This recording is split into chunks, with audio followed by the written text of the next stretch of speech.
இந்த வீடியோவில் குரூப் 4ல் நீங்கள் எடுத்த மார்க்ஸு உங்களுடைய ரேங்க் பொசிஷன் இதை எப்படி செக் பண்ணுறதுன்னு பார்க்கலாம். ரிசல்ட் லிங்க் ஒன்று இருக்கும். அந்த லிங்கை நீங்கள் கிளிக் பண்ணிங்கன்னா இந்த மாதிரி பேஜ் ஓப்பன் ஆகும். இது சாம்பிளுக்காக காட்டுறேன். ரிசல்ட் வரும்போது ஒரிஜினல் லிங்க் வரும். அப்போ உங்களுக்கு வீடியோ போடுறேன். இந்த பேஜில் முதல் பாக்ஸில் உங்கள் ரிஜிஸ்டர் நம்பரை என்டர் பண்ணுங்கள். ரெண்டாவது பாக்ஸில் டேட் ஆஃப் பர்த், அதாவது என்ன ஃபார்மேட்டில் இருக்கோ அதே ஃபார்மேட்டில் என்டர் பண்ணுங்கள். மூணாவது பாக்ஸில் கேப்சாவை என்டர் பண்ணுங்கள். கேப்சானா 2 நம்பரை ஆட் பண்ணி அதில் வர ஆன்சரை என்டர் பண்ணணும். உங்களுக்கு ஓப்பன் பண்ணும்போது எந்த நம்பர் வருதோ அந்த 2 நம்பரை ஆட் பண்ணி அதில் என்டர் பண்ணுங்கள். என்டர் பண்ண பிறகு சப்மிட் கொடுங்க. இப்போது இந்த பேஜ் டிஸ்பிளே ஆகும். இதில் பார்ட் ஏல தமிழில் நீங்கள் எடுத்த மார்க் வரும். இதில் நீங்கள் 60 மார்க் மினிமம் பாஸ் மார்க் எடுத்தாகணும்.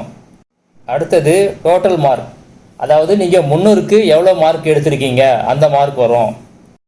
அடுத்தது ரேங்க் பொசிஷன்.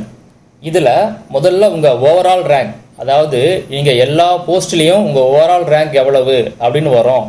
இதில் டைப்பிஸ்ட்டு, ஸ்டெனோ டைப்பிஸ்ட்டு இது 2 ஆட் ஆகாது. இது இல்லாத ஓவரால் ரேங்க் பொசிஷன் என்னன்னு வரும்.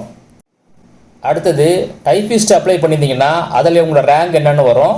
ஸ்டெனோ டைப்பிஸ்ட் அப்ளை பண்ணியிருந்தீங்கன்னா அதில் உங்கள் ரேங்க் பொசிஷன் என்னென்னு வரும். கம்யூனிட்டி ரேங்க் இதில் உங்கள் பொசிஷன் என்னன்னு வரும். இது எல்லாருமே காமனாக வரும். அடுத்தது ஸ்பெஷல் கேட்டகரி இதை அப்ளை பண்ணியிருந்தீங்கன்னா இதுலேயே உங்கள் ரேங்க் பொசிஷன் வரும். அடுத்தது ரிசல்ட் வந்த உடனே உங்களுக்கு உடனே வீடியோ போடுறேன். அதில் அந்த லிங்க் கொடுக்குறேன். அதில் ரிசல்ட் நீங்கள் செக் பண்ணிக்கலாம்.